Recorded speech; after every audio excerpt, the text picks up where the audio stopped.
Assalamualaikum warahmatullahi wabarakatuh. Nama saya Akila Nurhaya dengan NIM 180503220.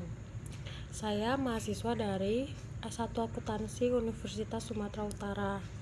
Di sini saya akan menjelaskan tentang akuntansi penjualan konsinyasi. Nah, pertama-tama saya akan menjelaskan pengertian dari penjualan konsinyasi. Penjualan konsinyasi adalah suatu perjanjian penyerahan barang antara pihak yang memiliki barang dengan pihak yang akan menjualkan barang tersebut dengan imbalan komisi.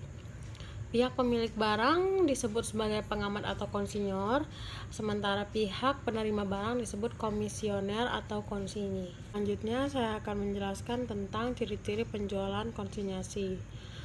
Yang pertama yaitu hak milik atas barang. Penyerahan barang tidak diikuti dengan penyerahan hak kepemilikan atas barang yang dimaksud kepada konsinyi. Hak kepemilikan masih tetap berada di tangan konsinyor dan akan berpindah jika barang sudah terjual pada pihak ketiga atau pembeli. Nah, kedua itu biaya penjualan. Meskipun pihak yang menjual barang adalah konsinyi, tetapi dalam transaksi semua biaya akan ditanggung oleh konsinyor. Hal ini akan diperjelaskan dalam kontrak perjanjian. Nah, yang ketiga yaitu barang yang tak terjual.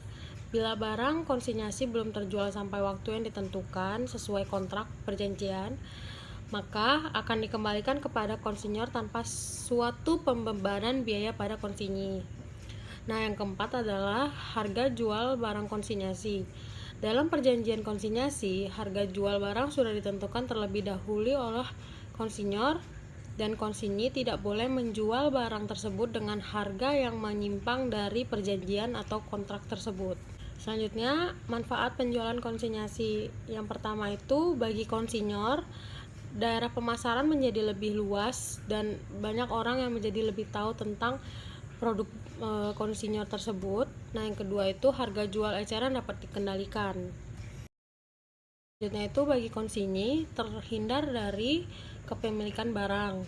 Nah, selanjutnya mengurangi modal kerja. Saya akan menjelaskan tentang metode akuntansi untuk konsinyasi. Dalam konsinyasi terdapat dua metode, yaitu metode laba terpisah dan metode laba tak terpisah. Pertama-tama saya akan menjelaskan tentang metode laba terpisah.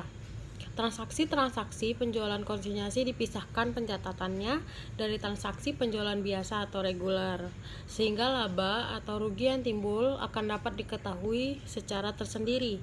Sementara metode laba tidak terpisah, dalam metode ini pencatatan transaksi konsinyasi tidak dipisahkan dari pencatatan transaksi penjualan biasa atau regulernya, sehingga laba atau rugi yang timbul dari transaksi tidak dapat secara langsung diketahui.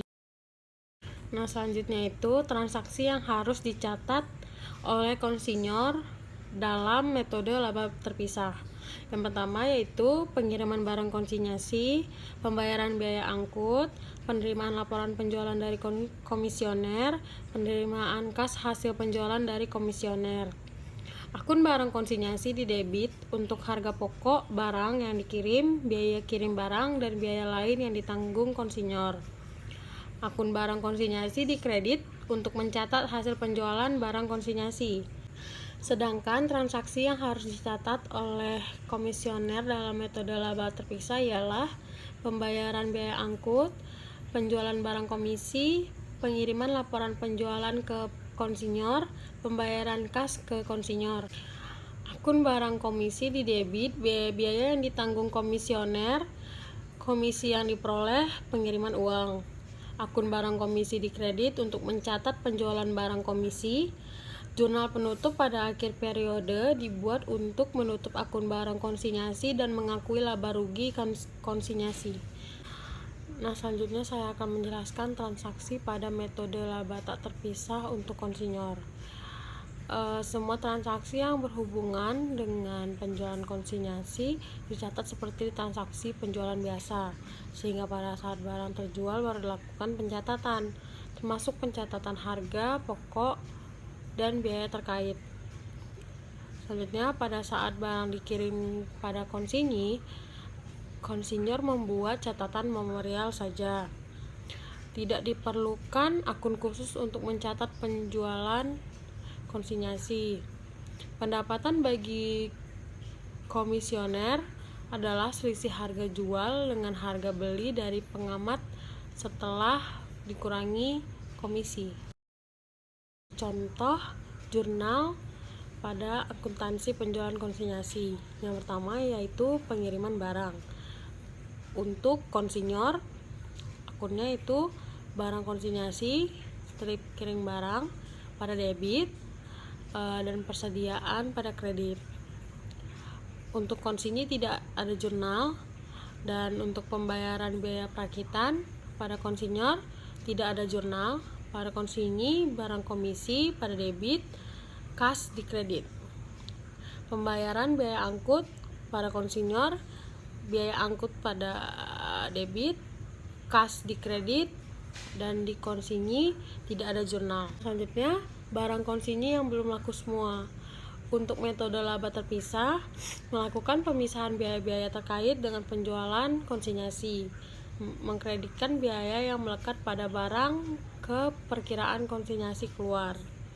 Untuk metode laba tak terpisah, biaya yang ditanggung diterbitkan, perkiraan yang ditanggung didebitkan. Tidak memerlukan penyesuaian pada akhir periode pada buku konsinyi. Nah, selanjutnya saya akan menunjukkan contoh buku konsinyor dan konsinyi dalam metode laba terpisah. Setelah itu, ini adalah buku konsinyor dan konsinyi dalam metode laba tak terpisah, seperti yang ada pada gambar di atas. Sekian penjelasan saya tentang akuntansi penjualan konsinyasi. Terima kasih atas perhatiannya.